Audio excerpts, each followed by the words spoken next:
देखिए सर, भारत की युवा प्रतिभाओं और विद्यार्थियों और उभरते लेखकों, शिक्षकों एवं साहित्य प्रेमियों के लिए एक ऐतिहासिक पहल है और मैट्रिक्स ह्यूमन वेलफेयर के द्वारा हिंदी उद्योत्सव 2026 के अंतर्गत राष्ट्रीय हिंदी शब्द शक्ति प्रतियोगिता का आयोजन किया जा रहा है। ये केवल एक लेखन प्रतियोगिता नहीं, बल्कि एक शैक्षणिक और कौशल विकास और भविष्य के ऊपर इस पर तैयारी पर जोर दिया जा रहा है कि किस तरह से एक बच्चा लेखन सीखकर अपने आप को एक राष्ट्रीय मंच पर एक पहचान दिला सकता है। क्योंकि बहुत सारी प्रतियोगिताएं होती हैं जहाँ पर सिर्फ पुरस्कार दिए जाते हैं या प्रशस्ति पत्र देकर आपको भेज दिया जाता है, लेकिन यहाँ पर आप सीखेंगे कि कैसे आप लिख सकते हैं। साथ में कई कोर्सेज हमने बनाए हैं जो इसी पंजीकरण शुल्क में जो हमने एक मिनिमम सा रखा है उसी में उनको लाइफ जीवन भर के लिए उनको दिया जाएगा ताकि वो सीखे। और विशेषज्ञों द्वारा लाइव कार्यशालाएं आयोजित की जा रही हैं जहाँ पर वो बच्चे का समग्र विकास होगा, कौशल विकास होगा, वहाँ पे वो सीखेंगे। आगे सुनो। किस तरीके से मतलब आप बता रहे हैं कि एक तो बच्चों को सिखाया जाता है या फिर तैयार करें, तो किस तरीके से तैयार?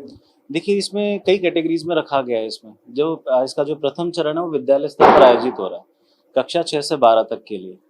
तो विद्यालय स्तर पर हर विद्यालय पे ऑफलाइन माध्यम में ये लिखित के रूप में आयोजित होगा और वहाँ पे जो हमारा जो निर्णायक मंडल है वो सर्वश्रेष्ठ 10 विद्यार्थी चुनेंगे जो राष्ट्रीय स्तर के लिए उनको भेजा जाएगा। अब जैसे आप देखिए 200 प्रतिभागी जो होंगे, जो टॉप 200 प्रतिभागी होंगे, जैसे किसी ने अच्छी एक लघु कथा लिखी, जैसे आप शॉर्ट फिल्म कह सकते हैं, तो उनको ऐसे वीडियो रूपांतरण किया जाएगा। उनका एक फिल्म शॉर्ट फिल्म बनाई जाएगी जिससे उनको एक उनका नाम भी होगा, उनकी पहचान भी होगी और कहीं ना कहीं वहाँ से जो एक अर्निंग होगी वहाँ से उनको वहाँ से मदद भी मिलेगी वहाँ से। तो इस तरह से राष्ट्रीय तौर पर इस पर काम किया जा रहा है। फेस्टिवल्स के लिए बनाएंगे, हमारा जो खुद का एक चैनल होगा वहाँ पे भी डालेंगे और अगर अच्छी कहानी होगी तो ऑब्वियसली मतलब हम फेस्टिवल्स में उनको भेजेंगे ही भेजेंगे।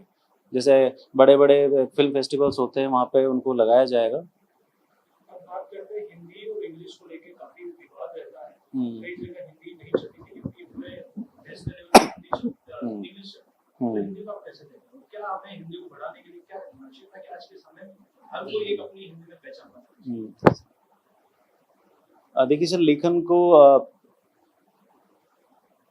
आज आवश्यकता है केवल एक अच्छे विद्यार्थी तैयार करने की नहीं, बल्कि ऐसे विचारवान और ऐसे संवेदनशील और अभिव्यक्तिशील और सृजनशील नागरिक तैयार करने की है जो अपने विचारों से समाज और राष्ट्र और मानवता के विकास के लिए काम कर सके। तो कहीं ना कहीं मुझे ऐसा लगता है विचार जो हिंदी भाषा है हमारे संवाद के लिए और एक अभिव्यक्ति के लिए बड़ी आसान और सरल भाषा है।